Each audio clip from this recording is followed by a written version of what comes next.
Salam pemirsa dimanapun Anda berada. Selamat datang di program On Target. Hari ini kita akan bahas topik kepemimpinan. Seorang pemimpin adalah seorang yang memerintah orang lain. Ia menempati posisi kepala di perusahaannya, di departemen yang dia pimpin, di rumah atau juga di gereja. Berdasarkan posisinya, ia memiliki tanggung jawab untuk mengasihi dan memperhatikan mereka yang ia pimpin. Pemimpin memberi kata penentu dalam setiap keputusan atau masalah, dan secara umum perkataannya dianggap sebagai hukum yang harus dipatuhi.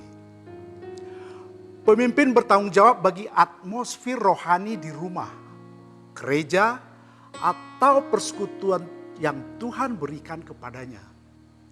Seorang pemimpin harus melewati kualifikasi berikut yang dipancarkan oleh para pemimpin yang besar di Alkitab dan gereja dalam satu atau lain cara.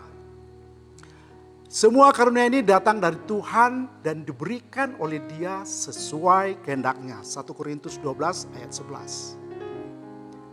Kualifikasi tersebut adalah hikmat, visi, kesetiaan, dan kerajinan. Dengan kualifikasi pertama, kita akan bahas tentang hikmat. Hikmat adalah kemampuan untuk membuat keputusan yang benar. Ini adalah karunia yang paling berharga dari semuanya menurut Raja Daud. Raja Daud memperingatkan putra dan ahli warisnya Salomo. Hikmat adalah hal yang paling utama, oleh karena itu perolehlah hikmat.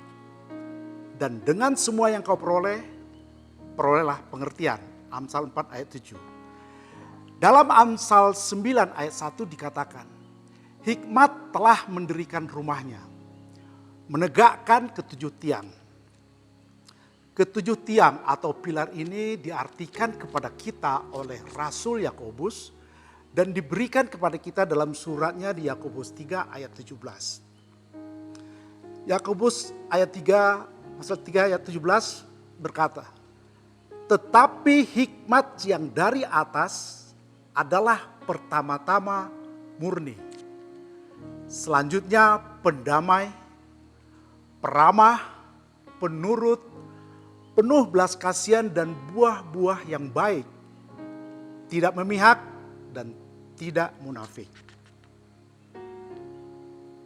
Dari ayat Yakobus 3 ayat 17, hikmat yang dari atas terdiri dari murni, pendamai, lemah lembut, mudah diatur, penuh belas kasihan dan buah-buah yang baik, tidak pilih kasih, dan terakhir tidak munafik. Baik, kita akan coba melihat kemurnian atau murni.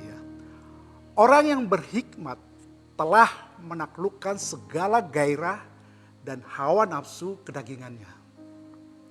Selain itu, motif-motif hatinya telah dimurnikan, sehingga bila mereka dibawa kepada terang surgawi, mereka akan didapati tidak bercela. Wahyu 14 ayat 15. Ia juga berusaha berdamai dengan semua orang, hidup secara harmonis, tanpa menunjukkan sikap permusuhan, hidup dalam kesatuan dengan orang lain, dan hidup selaras dengan orang lain dalam prinsip-prinsip firman Tuhan. Ibrani 12 ayat 14. Ibrani 12 ayat 14 berkata, berusahalah hidup damai dengan semua orang dan kejarlah kekudusan.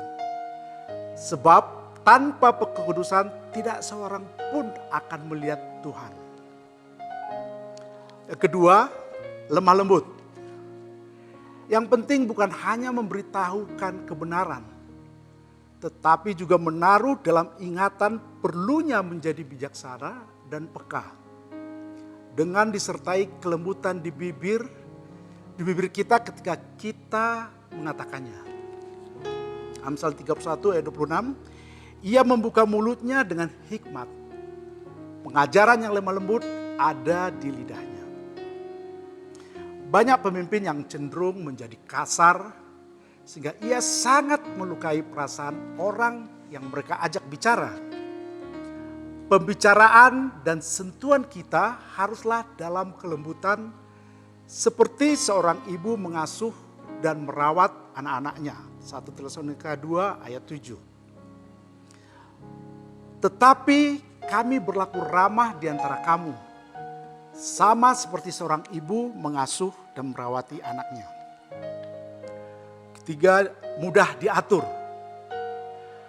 Menandakan bahwa orang berhikmat memiliki sebuah temperamen yang manis dan mudah diajak berbicara. Sehingga setiap kali memungkinkan ia mengalahkan dalam hal-hal yang tidak penting dalam kehidupannya. Ia seorang pendengar yang baik dan bisa turut merasakan apa yang menjadi pandangan-pandangan orang lain. Tidak memaksa atau menuntut, tetapi berusaha berdamai dan manis terhadap semua orang. Penuh belas kasihan dan buah-buah yang baik. Dalam kehidupan jemaat, mereka berpikir bahwa adalah wajar bila mereka gagal. Dan mereka mengharapkan gembala sidang mereka mengerti serta memberikan pengampunan dengan cuma-cuma. Kristus melakukan hal tersebut berulang kali terhadap murid-muridnya yang sering berbuat salah. Dalam hal mereka acap kali khawatir tentang siapa yang terbesar di antara mereka. Bahkan sampai saat perjamuan terakhir dan ketika ketiga orang yang terpilih dari antara mereka jatuh tertidur di taman Getsemani. Saat Petrus menyangkal dia dengan sumpah serapah setelah kebangkitannya, Kristus secara khusus menunjukkan pengampunannya sehingga Petrus tidak kehilangan imannya. Kemudian ia dengan penuh kasih memulihkan Petrus kembali dalam posisi kerasulannya di hadapan teman-temannya yang lain di tepi Danau Galilea.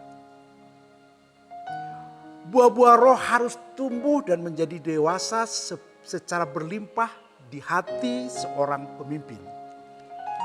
Untuk secara cuma-cuma ditawarkan dan dinikmati oleh semua orang yang dijumpai sang pemimpin dalam perjalanan kehidupannya sehari-hari. Kasih sama-sama mengalir dari dirinya, baik kepada orang yang setia maupun kepada orang yang berdosa. Panjang sabar dalam menghadapi seseorang yang sulit dihadapi. Sayangnya banyak orang yang telah membuang pengharapan hidup kekal mereka karena melihat dengan kecewa seseorang pemimpin yang munafik. Tidak melakukan apa yang ia khotbahkan dan mendorong orang lain untuk hidup di dalamnya. Hikmat mengontrol semua orang dalam otoritas karena seperti ada tertulis, hati raja ada di tangan Tuhan. Seperti batang air, ia mengalirkannya kemanapun ia menginginkan. Demikian pembahasan kita untuk hari ini dan kita akan kembali dalam penayang berikut dalam program On Target. Salam.